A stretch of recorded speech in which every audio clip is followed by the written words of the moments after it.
How's it going, you guys? I am Hugo, the Shaper Shitty One, Decode Talker, and it has been a very long time since I made another video. About 3.5 months by my count. Sorry about that, I've just been really lazy as of late, but I'm trying to shake off the rust. I haven't had too many ideas for Yu-Gi-Oh! Themed videos, but thanks to a good friend of mine, Legendary Duels on Twitter, he suggested a few videos for me, and I'll definitely make those videos in due time. But before that, I want to talk about our female leads of Yu-Gi-Oh! Now, this is actually the very first video I made that has Yu-Gi-Oh! Content on my channel, and lately I've been thinking about remaking some of my older Yu-Gi-Oh! Videos, since I'm still trying to find my niche and get into the groove of talking about Yu-Gi-Oh! On my channel. And plus, I really wasn't quite as well versed back then as I am now. I was just getting back into the franchise, I hadn't really watched the Japanese dubs, and I hadn't seen every series in their full entirety. But now, here I stand having caught up with all of that, I feel a lot more comfortable in talking about this topic now. Especially considering that the last time I made this video, I actually had a copyright strike and was limited due to YouTube's stupid laws, and thankfully they've gotten a little less stupid with time. So here we go. My top 5 favorite female leads of the anime, and with this being 5 instead of 6, one girl will be excluded, but we'll get to her when we get to her. Starting with number 5, a classic.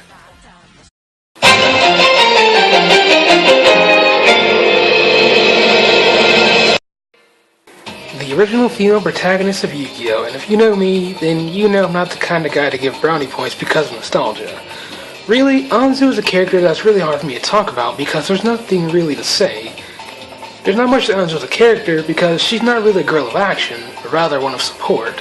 Whenever something's going on with the plot, you can either expect her to be nowhere near the action, a hostage, spectating, or spectating as a hostage.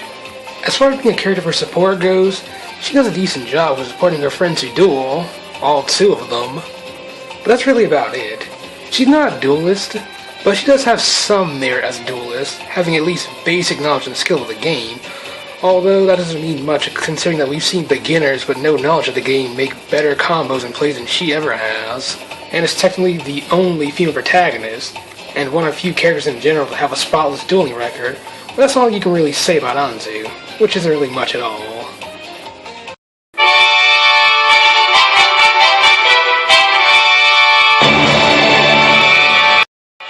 The main female protagonist of Zexal, Kotori Meadows, or Anzu Gardener 2.0 as I like to call her. Like Anzu, Kotori isn't really a girl of action, but rather one of support, being Yuma's main morale boost, opposed to Anzu who supported all of her friends, or the 2 friends of hers who were actually duelists. I actually enjoyed Kotori and Yuma's relationship more than I did Anzu and Yugi, and how Kotori is more effective support for Yuma than Taya was for Yugi. And like Anzu not really per se a duelist, I do like how Kotori could take action in a dangerous situation more often than Anzu could, such as when she saved the nameless Zexal entourage from being sucked into a black hole while Yuma was dueling Vector in Sargasso's lighthouse, preventing Yuma from making the ultimatum of give Vector his number so he could save them, or let them die. That was pretty cool to see at least. But other than that, there really isn't much to say about Kotori because like Anzu, there's just so little to say for her as a character. All in all, Kotori and Anzu are really equals if you ask me, but I feel like Kotori slightly edges out Anzu in regards to relevance to the plot. So, she gets 4th place.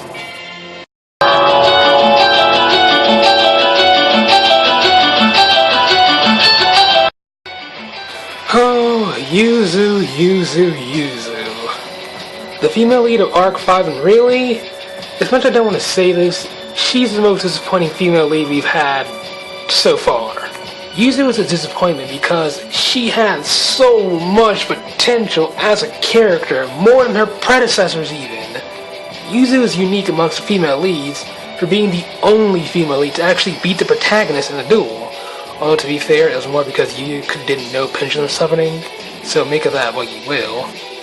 As well as having a rival to push her forward, which is something that the other female leads didn't really have. But the closest he ever got to that was back in 5Ds with Akiza and Misty, but that was less of a rivalry and more of a grudge match formed from a huge misunderstanding on Misty's part. Yuzu had an actual rivalry with Masumi that gave her a character arc dedicated to improving herself by learning and mastering fusion summoning. So when the time when their fated rematch came, Yuzu would be better prepared for another duel against her, and she was, giving what, in my opinion, is one of the best duels of Arc 5, and sweet payoff for Yuzu's character arc. However, while Yuzu would have the strongest start of any female lead, probably, she had the worst burnout of any female lead. After you get to the Synchro Dimension, Yuzu essentially loses her spot of female lead to Serena, or at the very least, shares position with her. But after losing to Sergei in the Friendship Cup, which is effectively her last duel, she took a very noticeable backseat to where she's essentially a damsel in distress for the entire second half of Arc 5, constantly shouting for Yuya to save her. Then, more or less dies in the final act of the series before being revived in the final episode. Even now thinking about that, I just can't help but think, see, how the f*** does that happen? I have never seen any female lead be treated that badly throughout all of Yu-Gi-Oh!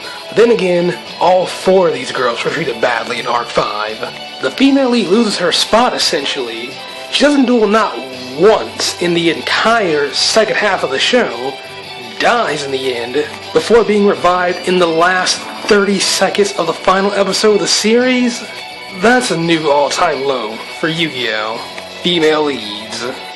Yuzu, you had an amazing start, but you crashed and burned hard.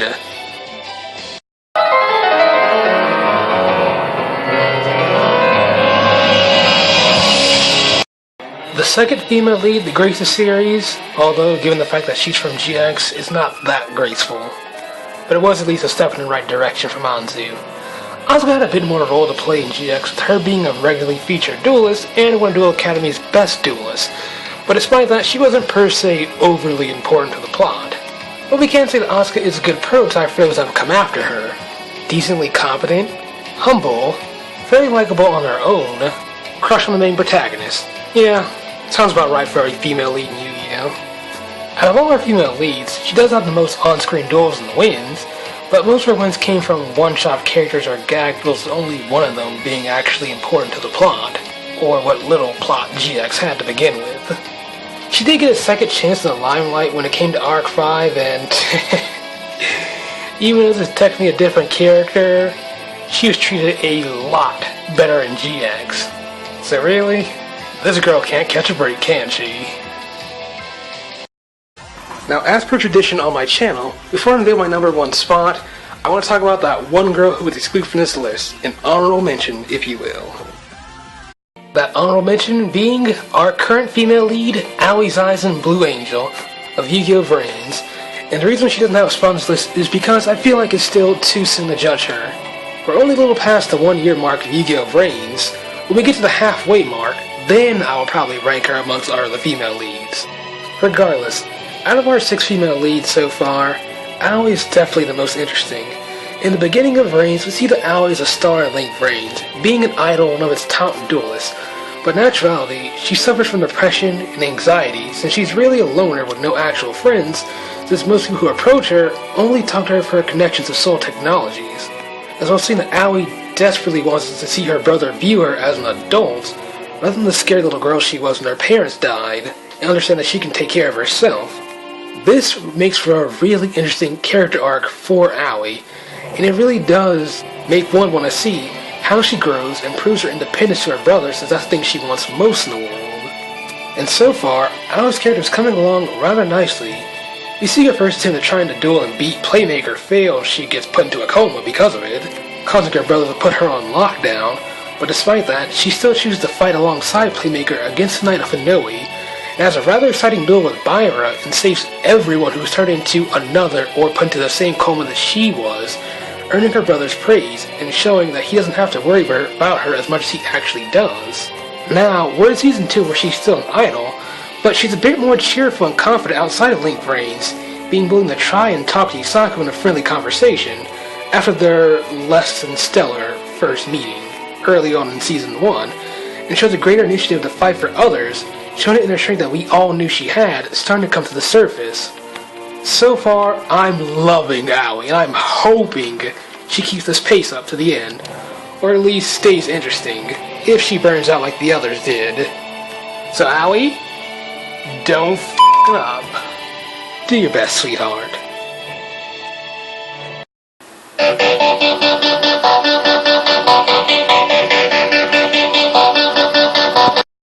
And by process of elimination, you already knew. The Black Rose Witch Akiza Zoe is number 1. This girl here is definitely my favorite lead we've had in the anime so far. Who I feel had the best character development amongst our Yu-Gi-Oh girls. In the beginning, Akiza is depressed, antisocial, and just as much of a stoic as Yusei was. In her traumatic past, caused her to become isolated and bitter at the world. But, after meeting Yusei, she makes a turn around in her life, opening up more to others and becoming an overall more cheerful and friendly person, but still having a part to play in the overall story. Akiza, in my opinion, is the best female lead we've had in Yu-Gi-Oh! Because she nicely fits each criteria I judge these girls by. Backstory-wise, she's the most interesting by a mile. Pun intended. Character-wise, she's great despite her massive derailment from badass action girl to extra. Heck, the final 5D's outro, Future Colors, outright labels her as bench warmer. Oh, Akiza, you deserve so much better than that. To have an important role, then to lose that spot to Crow more or less? While it's not new, it especially hits hard with her. But despite that, I still find her to be a more interesting character than Anzu, Asuka, Kotori, and Yuzu, and she keeps the number 1 spot for 2 reasons. No, not that. No, not that either. Frickin' monkey. No! Oh yes, that suit is very fitting and those are lovely for anime standards. She keeps her spot for 2 reasons of being relevant to the story, obviously being a signer having a role to play in the Dark Signer-Signer battle, taking Crow's spot for a short while in the WRGP, and shutting down one of the gears for the Arc Cradle, being more than Yusei's female best friend and love interest despite being demoted to extra, even getting her own mini-arc to becoming a riding duel. 2, being her skills. Akiza in all of her duels, really, show that she knows what she's doing, being in my opinion the most competent female lead we've had in the series. Well, Aoi could probably give her some competition in that regard. Having enough skill to give Yusei a run for his money, replace Crow in the WRGP for Team 5Ds, earn the respect of a world-class duelist, and win the admiration and respect of the same people who verbally shunned her in the beginning of 5Ds. That is great to see. Sure, she might have been pretty badly handled in the second half of 5Ds, but in my opinion, she's still the best female lead we've had so far. And there you have you guys. That's my new ranking of our female leads. And I know I didn't really rank Aoi, but if I had to, so far I would say Aoi is definitely second place. And here's hoping that she can claim first when Brains ends in 2020. So what do you guys think? Do you agree with this list? Do you disagree with it? Who's your favorite female lead? Comment below and let me know. I am Yugo, or the Shaver31 Decode Talker, and I will see you all in another video that I hope I can get out soon. Stay gold, everyone. Bang.